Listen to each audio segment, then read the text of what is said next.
Stephen Allen. I'm originally I was born in Limerick, Garryowen. I was raised in Tipperary, Clonmel. I came to Dublin about 15 years ago. I was a qualified painter and decorator, everything was going well. And I got a girlfriend, moved in, rented out a house with Threshold. Right. Can I name Threshold? Sure, man, sure. Yeah, and there was a dealer upstairs, dealer downstairs. Had you not been into drugs at this time? I was only into weed. Only into weed, and you moved into Dublin? And speed. With your girl. So how long ago was this now? About 15 years ago now. Okay, sorry, so take us from there, 15 years. 15 years ago, and then the landlord sold the building, so we had 9 months to vacate. The tax guys said we had 9 months. Right. So we didn't we didn't really care. We had 9 months. It was like a year or so. Right. So we were just basically getting heavier and heavier addicted, and I was doing most of the like gigging and doing most of the like scoring. Was this on heroin now? Heroin, Zimmos. And Zimmos, okay. That was two main drugs that I got hooked on. And I needed me Zimmos every day, or else I had a man pains in my heads and shit, you know. Yeah. And I needed me gear. I'd be violently sick. And then I went to Austin O'Carroll and got on the methadone program. So. Safety net. Right. That got me, like he was giving me a takeaway a week, 590 mils. My girlfriend didn't bother getting on the methadone program at the time, and so I got two habits. I got a methadone habit, I got a gear habit, and I had a Zimmo habit, right? Sure. So then one day I got a urine test and it was filthy, so he brought me down to Daly's. Okay. Right, and got me a chemist. My first chemist was Boots and Jarvis, yeah, upstairs, and yeah, it was fairly good chemist to be on. You know, they were fair. I had no complaints. They were always courteous. You know, so like I never came from a bad family. I was raised. My father worked these like they lived for the kids. You know what I mean? Sure. My mother lived for her children. My mother was a housewife, like she never worked. My father used to hand the check to my mother the minute he came in. You know, that kind of, that way, like old school, like. Old school, they don't really do that anymore. You were the first one in the house with a drug problem? Yeah. Okay. I was the middle child, you know what I mean? My friends were kind of, like the thing happened was, like, we were kind of like, the way I was kind of close, I was close age to my brother, but my younger brother was 10 years apart from us. Right. So they kind of raised me and Eddie way different to Jack. They never hit Jack. They never like disciplined them or, you know what I mean? Not hit him like. But tell me, bro, back onto your story, just to bring us into context. So you come up to Dublin with the girlfriend, you got into the drugs heavy, you ended up with a big methadone habit, and you're getting dailies from the clinic. I'm getting dailies from the clinic, but I'm also using. You're also using intravenous. And I'm also taking Zimmos. Okay. Every morning I have to take 5 Zimmos. So what happened to bring us up to date with your story? To bring us up to date with the story. Did you lose your leg after that, brother? No, me and they gave us 9 months to vacate the building because it was sold. Yes. The taxpayers guys, they reimbursed us with a deposit. That was 1,400. So we moved out to Bray to her mother's. Okay. We lived there for 3 years. We had the run of the house, and then they catch us smoking gear one day. And the mother wanted an apology from her. I apologized 24,000 times to the mother, and the mother said, no, it has to come out of her mouth. Right. You know, like... Would she not apologize? She wouldn't apologize. And so we were out in the street, basically. So I rang my father. I got Western Union moneyed up. We rented out a little, down Marlborough Street, a little, you know, the little fucking, what are they, little hotels for the night. Yeah. We got a few, booked one of them for the week, and then we bought a tent. Yeah. And then we started getting contacts through Simon and other kind of like charity organisations for homeless people, yes. soup runs and that.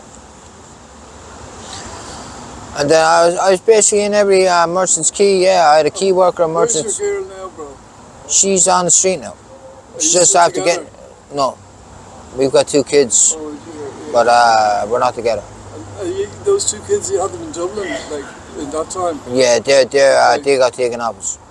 Okay, what happened to your leg, my friend? When this happened to me, it was in the squat. It was whether it was a dirty needle or whatever out of my bag, whether it was what the stuff that I got. I couldn't get my grind. I was going into my grind at the time. I couldn't get it. Yes. It was so cold or whatever, I just couldn't get it. And I said, I'm not wasting it.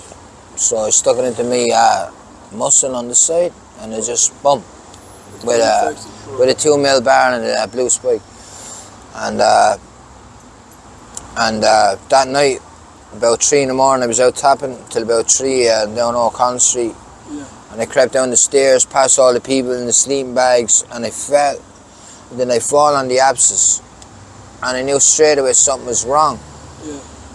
Because I knew it blew up, but it didn't. It wasn't gushing out like it normally. You could smell it, you know. You know that abscess smell, that death. Yes.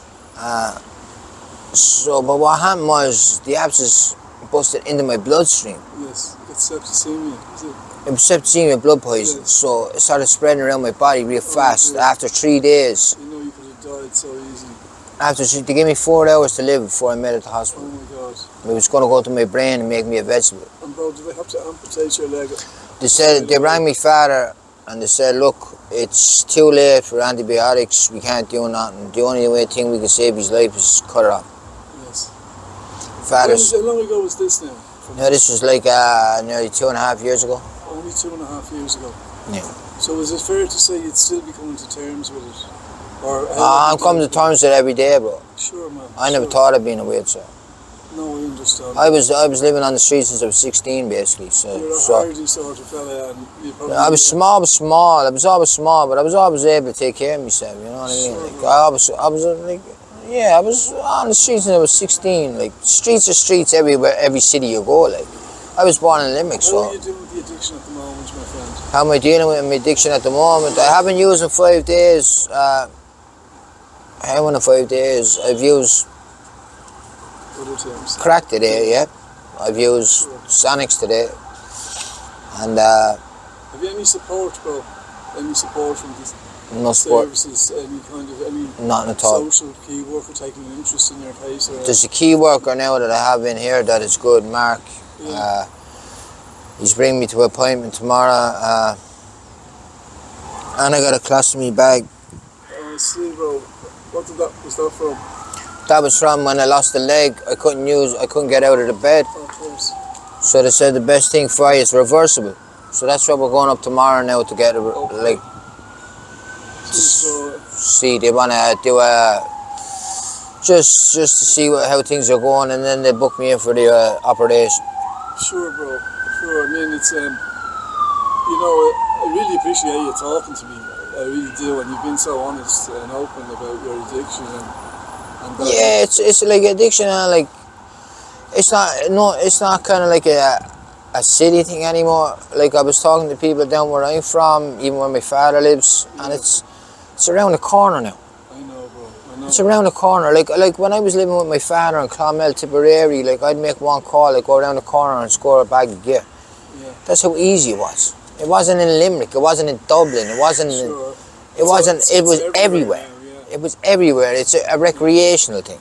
What about the homelessness? Do you hope to get your own little place, assisted living, any kind of thing they could... I had 3 flats on my own that I paid for myself. I'm qualified painter and decorator, sign writer. Yeah. Like I grew up like all my mother's brothers are all qualified. So when I got kicked out of school at 16, she said I'll get him a job as a qualified painter. How do you feel now, not being, even if you were able to get yourself off the addiction, if you're able to get the addiction under control, it would still be difficult for you to go back to such a living with... I gave up the methadone on my own, Yes, and that was a bleeding nightmare. of course, bro, yeah. I'll never forget it. Last summer, like I'm off about nearly a year now, Yes. and I swear to God, I felt like And his annex, when I was getting off them as well, I felt like hanging myself from a rope. And that's no lie. Sure, bro. That's no lie. No, I understand. I hear you. I mean to God, How man. do you deal with that kind of stuff? You know, when you get those kind of deep thoughts and dark thoughts, bro. I'm just thinking of my mother up and him, Your man. mum gives you a bit of strength. Sometimes, yeah, and you just gotta blow out of this place sometimes. You just, like We're I here, do. just say, at the Vincent de Paul night shelter up on Patrick Street. And how long have you been living here, Stephen? 3 years. 2 years. 3 years. Oh, 3 years. 3 years. Okay, You don't have a before the life, accident. man. Were you living here before the accident? Or, No, the next day I came here. okay. I Straight came here from from the matter. I came here next day. What was your hopes for the future, please, Stephen? Would you I want to be a comic book artist artist? and writer. Artist, oh, lovely, yeah. You like to do a bit of art, do you? Yeah, I want to be a comic book artist and writer. There's no reason you can't be, bro. You know? You're Yeah. gonna have to develop a different talent from, you used to be a painter and decorator. Maybe now... I'm qualified at that. I got me papers. Sure. I know. I'm a sign writer, qualified sign writer. But they don't do that anymore. That's a dying trade. And it makes sense, though, for you to pick up something where you can walk from a seat, doesn't it, though, you know? Yeah, that's kind of like what my father's saying, like, you know what I mean? You should get back into What would it. your dream be? Would you like to go to art college? I mean, would you go that way, or would you just... Are you good enough to just start straight into it? I'd say I could just do a portfolio and get like, basically by judging by other people's portfolios, I could probably just get in. Are you drawing at the moment? Yeah, I do now and again. Yeah. You should be, you know. I have a journal, like I play guitar, like I'm playing guitar all my life. My father's a great guitarist, my uncle has his own albums. I'm just a big believer that creativity is a great way to stop being destructive, you know. It is, yeah, but like when I often play guitar, it's more when I'm on a few Xanax and that, my mind's calm. I understand. You know what I mean? Yeah, I do. Then I like playing the blues a lot. I'm mad into slide guitar and different tunings and. So there is things you have, hobbies and interests that you could pursue. Ah, yeah.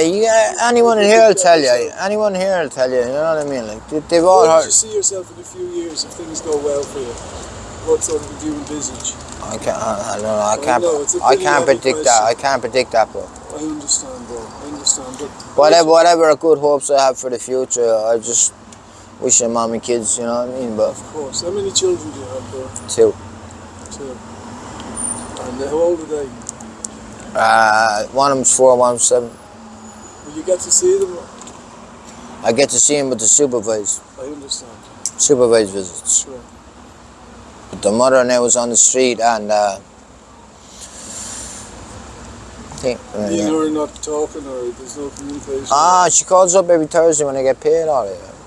Or every Wednesday. Look for a loan. Can you sort me out with a few? Sure, bro. I don't want to say it like But that. listen, bro. I'm not mentioning no names here. No, of course not. I certainly hope you manage to get on top of your addiction, because it seems to be the only thing holding you back, really, bro. It really is, yeah.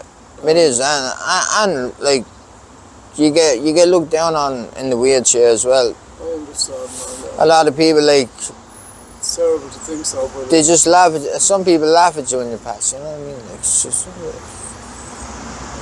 and it really gets you down. You know what I mean? Sure, bro. That would be very humiliating. Like I'd be saying this to the doctor the whole time. My anxiety's up to here. That's why I'm self-medicating with the. But confidence has just gone well down since I'm in the wheelchair.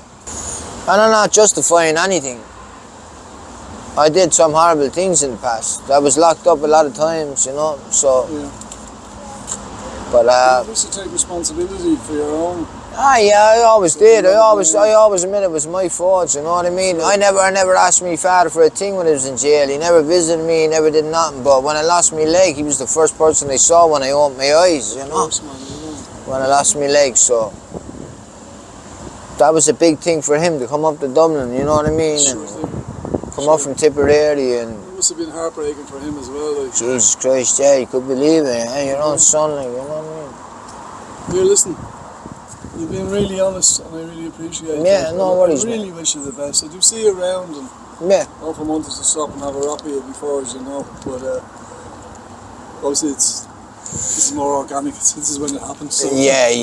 But listen, thank you so much, bro, and I wish you the best. Thanks, bro. Yeah. Thank you very much. No bother, bro.